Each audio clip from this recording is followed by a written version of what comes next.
वफाकी काबीना की इक्तिसादी कमेटी ने पास्को ज़ख़र से सूबों की गंदम की फराहमी की मंजूरी दे दी है, जबकि सदर वज़ीर आज़म के तैयारों की इंजन की ओवरहॉलिंग के लिए 1 करोड़ 80 करोड़ रुपए की तकनीकी ज़मीनी ग्रांट भी मंजूर कर ली गई।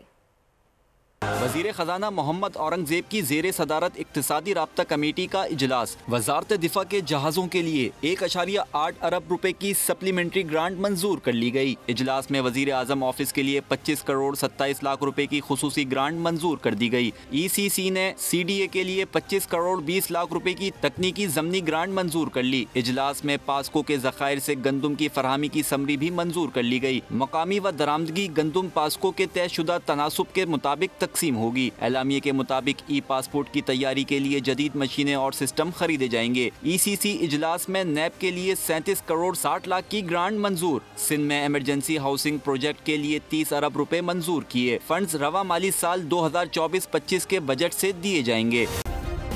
सब्सक्राइब करें और बेल दबाएं ताकि कोई खबर रह न जाए।